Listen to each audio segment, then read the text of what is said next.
नमस्कार, मैं हूं पूजा। बिहार न्यूज में आपका स्वागत है। आज है 4 फरवरी, दिन मंगलवार। खबरों की ओर बढ़ने से पहले एक नजर सुर्खियों पर। राज्य में अब मजदूरों के बच्चों को मिलेगा शिक्षा का अधिकार। 6 से 14 साल के बच्चों का नजदीकी स्कूलों में होगा नामांकन। शिक्षा विभाग के अपर मुख्य सचिव डॉक्टर एस सिद्धार्थ ने जिला अधिकारियों को दिया निर्देश। राज्य में होगा हेल्थ इमरजेंसी सेंटर का निर्माण। केंद्रीय आपदा प्रबंधन मंत्रालय की टीम ने किया स्थल का निरीक्षण। राज्य सरकार को सौंपी जाएगी केंद्र के संचालन की जिम्मेदारी। अब जमीन जमाबंदी को आधार से लिंक करना हुआ जरूरी। इस प्रक्रिया से भूमि संबंधी विवरणी में गलती की संभावना होगी कम। नुक्कड़ नाटकों के माध्यम से दी जा रही भूमि सर्वेक्षण की जानकारी। राज्य के सभी जिलों में बनेंगे अटल कला भवन। ऑडियो वीडियो स्टूडियो के माध्यम से कलाकारों को रिकॉर्डिंग के साथ मिलेगी ट्रेनिंग। फिल्म सिटी बनाने को लेकर केंद्र को भेजा प्रस्ताव। बिहार के इन जिलों में रोजगार मेले का होगा आयोजन। अभ्यर्थियों को एनसीएस की आधिकारिक वेबसाइट पर निबंधन कराना होगा आवश्यक। विभाग ने अभ्यर्थियों के लिए हेल्पलाइन नंबर किए जारी। बजट 2025 में बिहार रेल परियोजनाओं को मिली 10,066 रुपए की राशि। पटना जंक्शन के विस्तारीकरण के लिए डीपीआर होगा तैयार। 57 नई परियोजनाओं पर चल रहा काम। T20 सीरीज जीतने के बाद अब वनडे खेलने के लिए टीम इंडिया है तैयार। 6 फरवरी से हो रही है भारत इंग्लैंड वनडे सीरीज की शुरुआत। नागपुर में खेला जाएगा पहला रोमांचक मुकाबला। चलिए अब बढ़ते हैं अब तक की बड़ी खबरों की ओर विस्तार से। सीडैक ने निकाली 124 पदों पर भर्ती। प्रगत संगणन विकास केंद्र यानी कि CDAC ने विभिन्न पदों पर भर्ती के लिए आवेदन आमंत्रित किए हैं। आवेदन प्रक्रिया 1 फरवरी 2025 से शुरू हो चुकी है और अंतिम तिथि 20 फरवरी 2025 है। इस भर्ती के तहत कुल 124 रिक्त पदों पर नियुक्ति की जाएगी, जिनमें project engineer, senior project engineer, project lead, PM, programme manager, knowledge partner और प्रोजेक्ट सपोर्ट स्टाफ शामिल है। अभ्यर्थियों को BE, BTech, post graduate degree या फिर संबंधित क्षेत्र में योग्यता होनी चाहिए। आयु सीमा 35 से 50 साल के बीच होनी चाहिए। आवेदन निःशुल्क है और ऑनलाइन माध्यम से किया जा सकता है। विस्तृत जानकारी के लिए ऑफिशियल वेबसाइट www.cdac.in पर विजिट कर सकते हैं। राज्य में अब मजदूरों के बच्चों को मिलेगा शिक्षा का अधिकार। बिहार में अब ईंट भट्ठा और सड़क निर्माण कार्य में लगे मजदूरों के बच्चों का स्कूल में एडमिशन सुनिश्चित किया जाएगा। शिक्षा विभाग के अपर मुख्य सचिव डॉक्टर एस सिद्धार्थ ने जिला अधिकारियों को निर्देश दिया है कि वे मजदूरों के 6 से 14 साल के बच्चों का नामांकन नजदीकी स्कूलों में करवाएं। यह आदेश इसलिए दिया गया है क्योंकि निर्माण स्थलों पर काम करने वाले मजदूरों के बच्चों को पढ़ाई से वंचित होना पड़ता है। डॉक्टर सिद्धार्थ ने ईंट भट्ठा मालिकों और अन्य नियोजकों को भी ये हिदायत दी है कि वे अपने यहाँ काम करने वाले श्रमिकों के बच्चों का स्कूल में नामांकन सुनिश्चित करें। राज्य में 10 नए एक्सप्रेस वे से यातायात में होगा सुधार। बिहार में 10 नए एक्सप्रेसवे और हाईवे परियोजनाएं प्रस्तावित है, जिनकी कुल लागत 1,43,000 करोड़ रुपए होगी। इनमें रक्सौल हल्दिया, गोरखपुर सिलीगुड़ी, वाराणसी कोलकाता, पटना आरा सासाराम, पटना बेतिया, बाकरपुर डुमरिया घाट, पटना रिंग रोड, मुंगेर मिर्जा चौकी, आमस दरभंगा और पटना आरा बक्सर एक्सप्रेसवे शामिल है। इन परियोजनाओं से राज्य में यातायात की स्थिति बेहतर होगी और आर्थिक विकास को बढ़ावा मिलेगा। व्यापार, परिवहन और औद्योगिक गतिविधियों में तेजी आएगी, जिससे रोजगार के अवसर पैदा होंगे और पड़ोसी राज्यों से बेहतर कनेक्टिविटी मिलेगी। इन सड़कों के निर्माण से राज्य में विकास की नई राहें खुलेंगी। नई तकनीक से भूमि सर्वे की प्रक्रिया में होगा सुधार। भू अभिलेख एवं परिमाप निदेशालय ने भूमि सर्वे में रैयतों की अधिकार अभिलेख को और अधिक सटीक और प्रामाणिक बनाने के लिए नए प्रावधान लागू किए हैं। इसमें खेसरा पंजी तैयार करने के लिए भूमि स्वामित्व की 14 कॉलम वाली विवरणी बनाई जाएगी, जिसमें हवाई एजेंसी, ऑनलाइन जमाबंदी पंजी और अमीन द्वारा इकट्ठी की गई भौतिक जानकारी का उपयोग होगा। इस प्रक्रिया में तकनीक का अधिकतम उपयोग किया जाएगा, जिससे जानकारी अमीन के मोबाइल पर उपलब्ध होगी और पुराने सर्वे डेटा का पता चलेगा। इससे अधिकार अभिलेख बनाने में त्रुटियों की संभावना कम होगी, समय की बचत होगी और खेसरा पंजी अधिक प्रामाणिक बनेगा। राज्य के संस्थानों में लैंग्वेज लैब होंगे स्थापित। राज्य के राजकीय अभियंत्रण महाविद्यालयों और पॉलिटेक्निक संस्थानों में लैंग्वेज लैब स्थापित करने के निर्देश दिए गए हैं। 38 अभियंत्रण महाविद्यालयों में से 1 दर्जन से ज्यादा महाविद्यालयों में लैंग्वेज लैब लगाए जाएंगे। साथ ही 42 पॉलिटेक्निक संस्थानों में भी इसे स्थापित किया जाएगा। विभाग ने संस्थानों से गुणवत्तापूर्ण सुविधाओं पर ध्यान देने को कहा है। इसके अलावा पटना के सरकारी स्कूलों में पुस्तकालयों को सुदृढ़ करने की योजना के तहत स्थानीय भाषाओं में किताबें रखी जाएंगी, जैसे कि हिंदी, मैथिली, भोजपुरी इत्यादि। पुस्तकालय में विवादित पुस्तकों को न रखने और प्रतियोगी परीक्षा संबंधित किताबों को प्राथमिकता देने की भी योजना है। राज्य में होगा हेल्थ इमरजेंसी सेंटर का निर्माण। बिहार में हेल्थ इमरजेंसी ऑपरेशन सेंटर की स्थापना की प्रक्रिया शुरू हो गई है। केंद्र और राज्य सरकार मिलकर इस पर काम कर रहे हैं। केंद्रीय आपदा प्रबंधन मंत्रालय की टीम ने स्थल निरीक्षण भी किया है। यह केंद्र स्वास्थ्य आपदाओं से निपटने के लिए महत्वपूर्ण होगा। केंद्र सरकार पूरा खर्च वहन करेगी और आवश्यक उपकरण, मानव संसाधन उपलब्ध कराएगी, जबकि संचालन की जिम्मेदारी राज्य सरकार को सौंपी जाएगी। हेल्थ इमरजेंसी ऑपरेशन सेंटर राज्य स्वास्थ्य समिति के पुराने भवन में बनेगा, जो अब खाली पड़ा है। इस केंद्र का उद्देश्य रोगों की जांच, मरीजों का इलाज और स्वास्थ्य कर्मियों का प्रशिक्षण प्रदान करना है। अब जमीन जमाबंदी को आधार से लिंक करना हुआ जरूरी।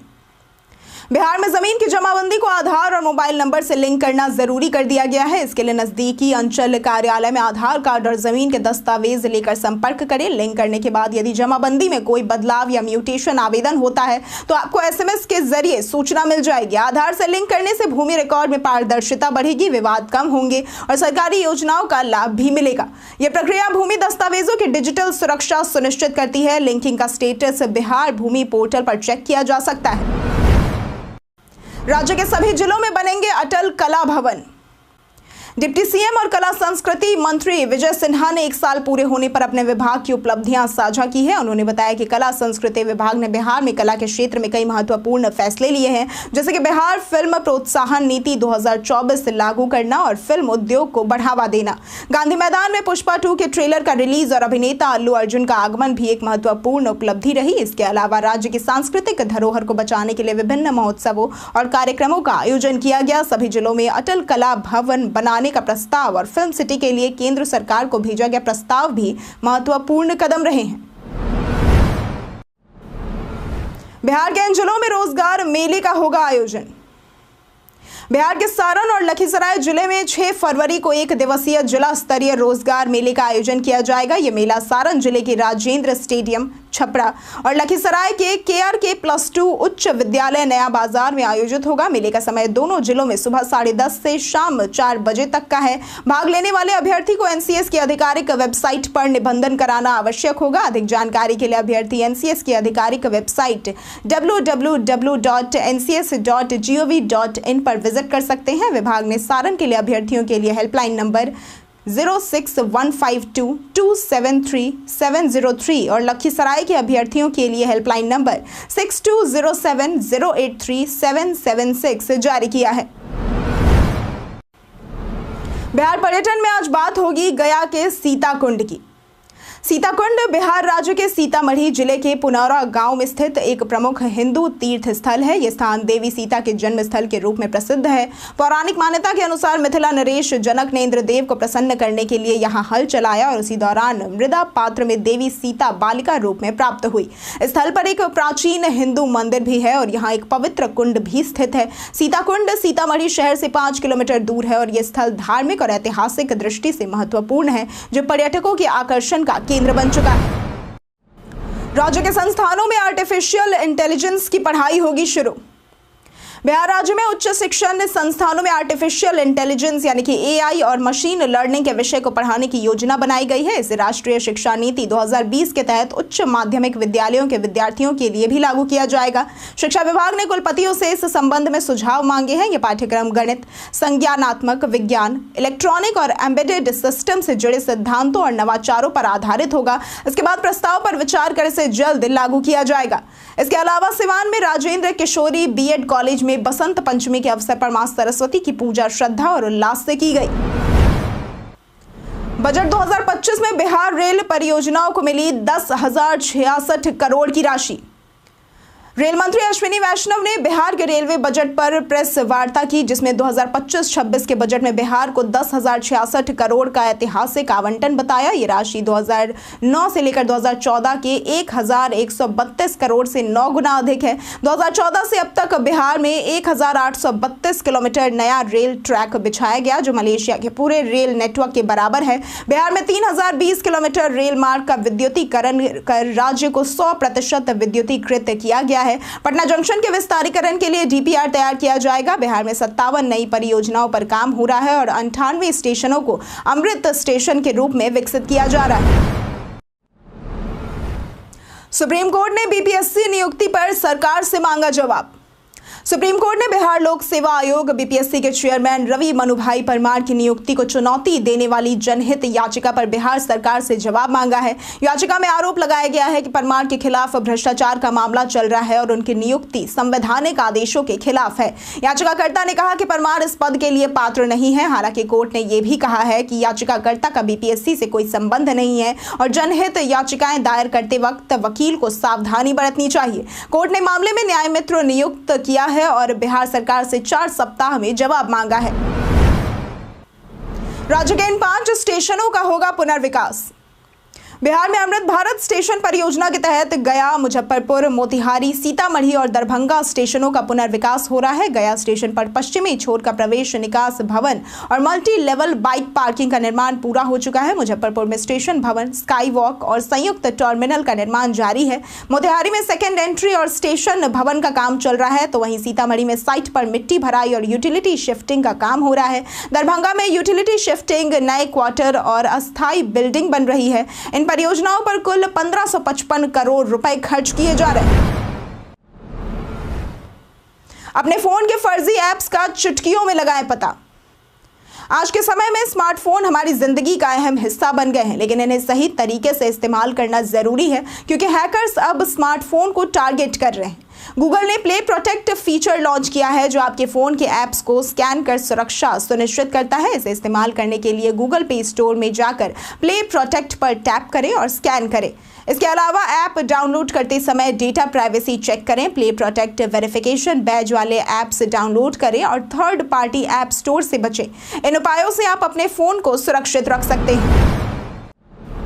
अब नए सिरे से जमीन अधिकार अभिलेख होगा तैयार। राजस्व और भूमि सुधार विभाग नए सिरे से जमीन का अधिकार अभिलेख तैयार कर रहा है, जिसमें रैयत का नाम, खाता, खेसरा और रकबा का डाटा लिया जाएगा। इसके अलावा हवाई एजेंसी द्वारा खेसरा नंबर सहित विशेष सर्वे नक्शा, ऑनलाइन जमाबंदी पंजी और अमीन द्वारा इकट्ठा की गई जानकारी का उपयोग किया जाएगा। इस प्रक्रिया से भूमि स्वामित्व संबंधी विवरणी में गलती की संभावना कम होगी और समय की बचत होगी। इसके अलावा नुक्कड़ नाटकों के माध्यम से भूमि सर्वेक्षण की जानकारी ग्रामीण क्षेत्रों में पहुंचाई जा रही है, जो फरवरी अंत तक पूरी हो जाएगी। 25 मंडलियां इस अभियान में भाग ले रही है। जानिए कैसा रहेगा आज बिहार में मौसम का मिजाज। मौसम विभाग के अनुसार आज प्रदेश का मौसम शुष्क बने रहने की संभावना है। अगले 4 दिनों के दौरान राज्य के न्यूनतम तापमान में 1 से 3 डिग्री सेल्सियस की वृद्धि होने की आशंका जताई गई है, जिसके बाद राज्य के तापमान में गिरावट होने का अनुमान लगाया गया है। राज्य के अधिकांश जिलों में अधिकतम तापमान 24 से 26 डिग्री रहने की संभावना है, तो वहीं कुछ शहरों में 28 से 30 डिग्री रहने की आशंका जताई गई है। अगर बात करें न्यूनतम तापमान की, तो ज्यादातर जिलों में 12 से 14 डिग्री और कुछ शहरों में 14 से 16 डिग्री रहने की संभावना है। नायडू ट्रॉफी अंडर 23 में बिहार को झारखंड से मिली हार। CK Naidu trophy under 23 tournament में बिहार को झारखंड से 1 पारी और 97 रन से हार का सामना करना पड़ा। बिहार ने पहली पारी में 197 रन बनाए, जिसमें आकाश राज ने 59 रन बनाए। झारखंड ने 621 रन बनाकर बिहार को चुनौती दी। दूसरी पारी में बिहार 327 रन पर ही सिमट गया, जिसमें पृथ्वीराज ने 104 रनों की पारी खेली। बिहार की गेंदबाजी में सूरज कश्यप, आकाश राज और मनीष कुमार ने 2-2 विकेट लिए। झारखंड की तरफ से राजनदीप ने 149 रन बनाए और अभिषेक ने गेंदबाजी में शानदार प्रदर्शन किया। पवन सिंह अब बीजेपी में हो सकते हैं शामिल। भोजपुरी गायक पवन सिंह बीजेपी में वापसी कर सकते हैं, इस बात का संकेत बीजेपी सांसद मनोज तिवारी ने दिया है। पवन सिंह और मनोज तिवारी की हाल ही में 2 मुलाकातें हुई हैं, जिसमें एक मुलाकात पवन सिंह ने दिल्ली जाकर की थी। मनोज तिवारी ने कहा कि पवन सिंह हमसे दूर नहीं है और वो आगामी चुनावों में बीजेपी के लिए प्रचार कर सकते हैं। हालांकि पवन सिंह ने 2024 में निर्दलीय चुनाव लड़ा था और बीजेपी को नुकसान हुआ था, खासकर आसनसोल और भोजपुर सीटों पर। मनोज तिवारी ने पवन सिंह की सराहना की। अब ये देखना है कि पार्टी के बाकी नेता पवन सिंह को अपनाते हैं या नहीं। सम्राट चौधरी का राहुल गांधी के पटना दौरे पर वार। कांग्रेस नेता राहुल गांधी 5 फरवरी को बिहार आ रहे हैं, जहां वे पटना में स्वतंत्रता सेनानी जगलाल चौधरी की जयंती समारोह में भाग लेंगे। इस पर बिहार के उप मुख्यमंत्री सम्राट चौधरी ने हमला बोलते हुए कहा कि गांधी परिवार हमेशा से आरक्षण विरोधी रहा है। उन्होंने आरोप लगाया कि राहुल गांधी का परिवार 3 पीढ़ियों से आरक्षण के खिलाफ रहा है। सम्राट चौधरी ने कहा कि नेहरू, इंदिरा गांधी और राजीव गांधी ने मंडल कमीशन का विरोध किया और आरक्षण लागू होने से रोका है। उन्होंने राहुल गांधी को गंगा स्नान करने की सलाह दी ताकि उनके पाप धुल सके। तेजस्वी यादव का योगी सरकार पर वार। उत्तर प्रदेश के प्रयागराज में महाकुंभ के दौरान मौनी अमावस्या पर भगदड़ में हुई मौतों के मामले में विपक्ष सरकार से सही आंकड़ा पूछ रहा है। विपक्षी सांसदों ने इस मुद्दे को सदन में उठाया और बिहार के पूर्व डिप्टी सीएम तेजस्वी यादव ने योगी सरकार से सवाल किया कि महाकुंभ में कितने लोग मारे गए और सरकार अपनी जिम्मेदारी क्यों नहीं ले रही है। तेजस्वी यादव ने केंद्रीय बजट को लेकर भी सरकार की आलोचना की। उन्होंने कहा कि 10 साल में कोई भी ठोस काम नहीं हुआ है। उन्होंने बिहार में अपनी सरकार बनने पर माई बहन मान योजना के तहत महिलाओं को 2500 रुपए प्रति माह देने का वादा भी किया। शकील अहमद के बेटे के दोस्त ने कही बड़ी बात। बिहार में कांग्रेस विधायक दल के नेता शकील अहमद खान अपने इकलौते बेटे की खुद की जान लेने की खबर सुनकर गुजरात से पटना लौट आए। सोमवार सुबह उनके बेटे ने एमएलसी आवास में अपनी जान ले ली। शकील अहमद के आवास पर उन्हें सांत्वना देने वाले लोगों की भीड़ जुटी रही। घटना की जांच के लिए डीजीपी विनय कुमार भी विधायक के आवास पहुंचे और मामले की जानकारी ली। विधायक के बेटे अयान जाहिद खान के दोस्त उमैर खान ने इस बात से इनकार किया कि अयान ने खुद अपनी जान ली होगी। उन्होंने कहा कि अयान बहुत अच्छा और खुशमिजाज लड़का था जो पढ़ाई में भी अव्वल था। उमैर ने बताया कि अयान पर परीक्षा का कोई दबाव नहीं था और उसकी जान जाने की खबर को प्राकृतिक कारणों से हुई घटना बताया। 6 फरवरी से हो रही है भारत इंग्लैंड वनडे सीरीज की शुरुआत। इंग्लैंड के खिलाफ 5 मैचों की T20 सीरीज में शानदार जीत दर्ज करने के बाद भारत अब 6 फरवरी से वनडे सीरीज की शुरुआत विदर्भ से कर रही है, जो दोनों टीमों के लिए आईसीसी चैंपियंस ट्रॉफी 2025 से पहले महत्वपूर्ण है। 3 मैचों की यह सीरीज 12 फरवरी को अहमदाबाद में समाप्त होगी। हाल के दिनों में दोनों टीमों ने कम वनडे मैच खेले हैं क्योंकि अधिकतर ध्यान T20 और टेस्ट क्रिकेट पर था। भारत ने अब तक इंग्लैंड के खिलाफ 107 वनडे मैच खेले हैं, जिसमें 58 जीते हैं और 44 हारे हैं और 2 मैच ड्रॉ रहे हैं। भारतीय फैंस को उम्मीद है कि विराट कोहली और रोहित शर्मा इस सीरीज में फॉर्म में लौटेंगे। भारत और इंग्लैंड के बीच पहला वनडे मुकाबला Vidarbha cricket association stadium Nagpur में दोपहर 1:30 बजे से खेला जाएगा। नेशनल हाईवे पर एक समान टोल नीति होगी लागू। केंद्रीय मंत्री नितिन गडकरी ने बीते दिन 3 फरवरी 2025 को घोषणा की कि सरकार नेशनल हाईवे पर एक समान टोल नीति पर काम कर रही है, जिससे यात्रियों को राहत मिलेगी और टोल टैक्स की समस्याओं का समाधान होगा। बढ़ते टोल शुल्क और असमानता को ध्यान में रखते हुए नई प्रणाली में GNSS आधारित टोल संग्रह प्रणाली लागू की जाएगी, जिससे भुगतान पारदर्शी और सुगम होगा। भारत ने सड़क अवसंरचना में भी बड़ी छलांग लगाई है। हर दिन 37 किलोमीटर राजमार्ग निर्माण का लक्ष्य रखा गया है। इससे यात्रियों को समय और ईंधन की बचत होगी और टोल भुगतान सरल होगा। कई कारणों से दर्ज है भारत के इतिहास में आज की तारीख। आज के ही दिन वर्ष 1628 में शाहजहां को आगरा में मुगल बादशाह का ताज पहनाया गया था। आज के ही दिन वर्ष 1881 में लोकमान्य तिलक के संपादन में दैनिक समाचार पत्र केसरी का पहला अंक आया था। आज के ही दिन वर्ष 1973 में भारत के सबसे बड़े मर्चेंट पोर्ट जवाहरलाल नेहरू का उद्घाटन हुआ था। आज के ही दिन वर्ष 2004 में दुनिया का सबसे बड़ा सोशल नेटवर्क फेसबुक लॉन्च हुआ था। हम प्रतिदिन आपसे 5 ऐसे जरूरी सवाल और उसके जवाब बताएंगे जो कि बीपीएससी, बिहार पुलिस, दारोगा समेत एसएससी जैसे अन्य प्रतियोगी परीक्षाओं में काम आएंगे। सवाल इतिहास, बिहार स्पेशल, विज्ञान, करंट अफेयर्स और भूगोल से रहेंगे। पूछे गए 5 सवाल में आपने कितना सही उत्तर दिया, यह हमें कॉमेंट करके जरूर बताएं। हमारा पहला सवाल है, बिहार में अब तक कुल कितने बार राष्ट्रपति शासन लागू किया गया है? A 6, B 7, C 8 या D 9? इसका सही जवाब है C 8। हमारा दूसरा सवाल है, बिहार के किस जिले में अभ्रक मूलक मिट्टी पाई जाती है? ए नवादा, बी नालंदा, सी गया या डी पूर्णिया? इसका सही जवाब है ए नवादा। हमारा तीसरा सवाल है, पुनपुन नदी बिहार के किस स्थान पर गंगा में मिलती है? ए पटना, बी दानापुर, सी बाढ़ या डी फतुहा? इसका सही जवाब है डी फतुहा। हमारा चौथा सवाल है, हाल ही में भारतीय तटरक्षक बल ने अपना कौन सा स्थापना दिवस मनाया है? ए 49वां, बी 50वां, सी 52वां या डी 55वां? इसका सही जवाब है ए 49वां। हमारा पांचवा सवाल है, माघी गणेश उत्सव किस राज्य में शुरू हुआ है? ए कर्नाटक, बी महाराष्ट्र, सी तमिलनाडु या डी आंध्र प्रदेश? इसका सही जवाब है बी महाराष्ट्र।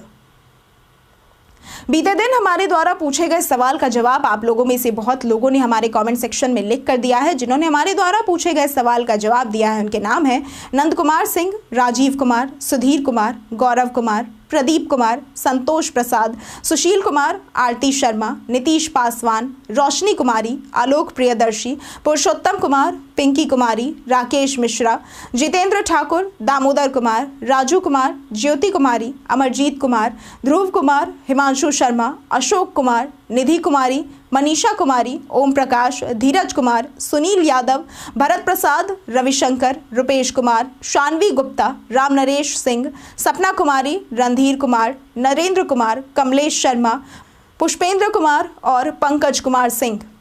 इसके साथ बढ़ते हैं आज के सवाल की ओर। आज का सवाल है, आपके क्षेत्र में ठंड में कमी आई है या नहीं? आप अपना जवाब हमें हमारे कमेंट सेक्शन में लिखकर जरूर बताएं। आज के लिए सिर्फ इतना ही। बिहार के तमाम खबरों के साथ बने रहने के लिए देखते रहें बिहारी न्यूज़। और साथ ही अगर आप YouTube चैनल पर देख रहे हैं तो चैनल को सब्सक्राइब करें और अगर आप Facebook पेज पर देख रहे हैं तो लाइक और फॉलो जरूर करें।